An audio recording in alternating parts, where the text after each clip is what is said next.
You know, some stories from childhood just stick with you. They're about friendship, a little bit of mischief, and maybe a very strange little man with a propeller on his back. Today, we're diving into Astrid Lindgren's amazing Karlsson on the Roof, a story that all kicks off with one simple, very weird question. So let's just get right to it. Who is this guy? Well, the story calls him a small, plump man in his best years. And if you ask Karlsson himself, he'll tell you he's not just handsome and wise, but also perfectly chubby. Oh, and the most important part? He can fly. Okay, so picture this. We're in a totally normal apartment in Stockholm, with a totally normal family. But that normal world is about to get a huge dose of something extraordinary, because a very, very unlikely friendship is just about to take off. So on one side, you've got Lillebror, which literally just means little brother. He's a bit lonely, and his parents are pretty sure this new friend of his is, well, completely imaginary. And on the other side, you have Karlsson, a guy who lives in a secret cottage on the roof and introduces himself with zero irony as the best Karlsson in the world. And if you want a perfect snapshot of Karlsson's personality, this quote is everything. When Lillebror tells him his parents think he's just made up, Karlsson's response is pure gold. They're an invention themselves. And right there, that tells you all you need to know. This is a guy who never, not for 1 second, questions his own reality. So after Karlsson's been away all summer, Lillebror is just miserable. He literally spends his afternoons just staring out the window, hoping to hear that little buzz of a motor. And then one day, he hears it. Karlsson is back, and you better believe chaos comes flying right back in through the window with him. So Karlsson shows up, and like always, he's hungry and has a million stories. He eats some sausages, and then he spots the vacuum cleaner. And that is all it takes. He immediately declares himself the best vacuum cleaner in the world and decides he's gonna help tidy up. And yeah, help from Karlsson looks pretty much exactly like this. He doesn't just clean, no. He tries to vacuum the curtains so hard they rip. He even vacuums Lillebror himself, which is apparently pretty ticklish. But the fun kind of stops when that vacuum cleaner sucks up something really, really important. Turns out, Karlsson has just sucked up Lillebror's absolute favorite stamp, one with Little Red Riding Hood on it. But does he apologize? Does he admit he made a mistake? Of course not. This is Karlsson.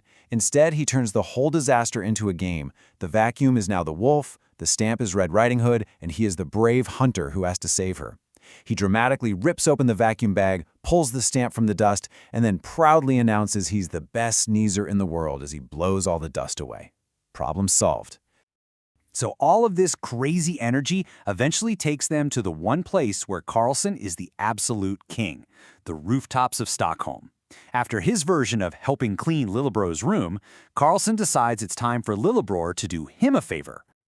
Now, from the outside, Karlsson's home is actually kind of cute, right? A sweet little cottage hidden away behind a big chimney, but the second you step inside, well, it's a glorious disaster.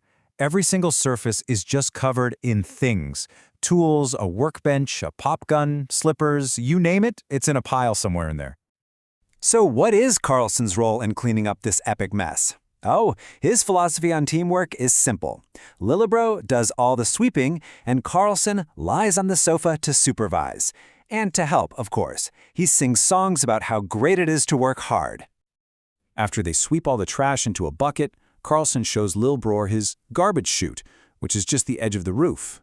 He dumps the whole thing right onto some poor guy walking down on the street, and when Lillebror is totally horrified, Karlsson just doesn't get it. His logic? Flawless. It's fall cleaning! What did that guy expect? But this perfect world of rooftop freedom and doing whatever they want, well, it's about to hit a brick wall. A new character is about to enter the picture. And let me tell you, she is the absolute, total opposite of Karlsson. She is the enemy of fun. So here's what happens. Lillebror's mom is told she's overworked and needs to go away to rest. So to keep the house running, they hire a housekeeper, a certain Fräulein Bach.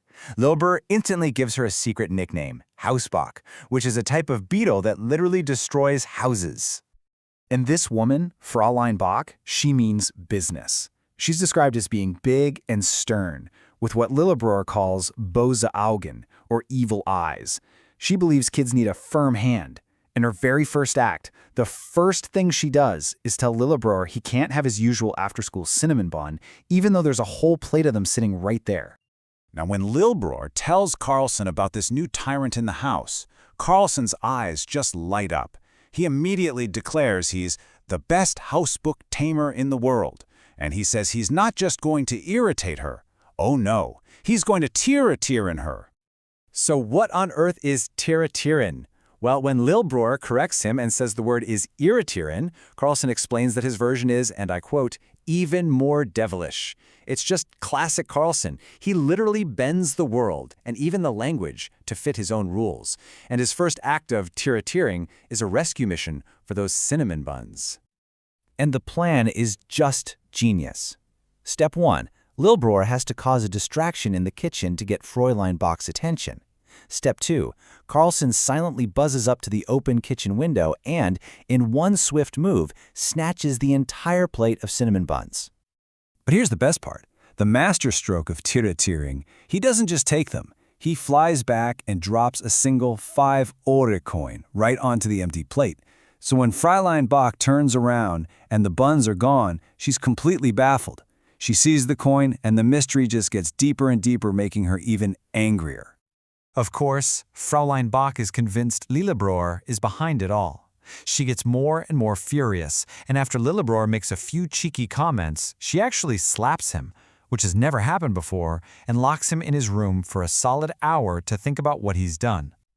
But a locked door? Yeah, that means nothing to Karlsson. He just flies right in through the window, and what does he do? He immediately reframes the whole thing. This isn't a punishment, he tells Lillebror. It's a game. They're going to play that Lillebror is in a prison cell, and a certain brave, handsome, and perfectly plump hero has arrived to save him. And just look at how perfectly they pull this off. 2 o'clock, he's locked in. By 2:05, he's rescued and on the roof. 10 minutes later, they're having a feast of stolen cinnamon buns. Then at 5 minutes to 3, Karlsson flies him right back into his room. So when Fräulein Bach unlocks that door at 3 o'clock sharp, she just finds Lillebror sitting there doing his homework like he never moved. She is absolutely, completely confused.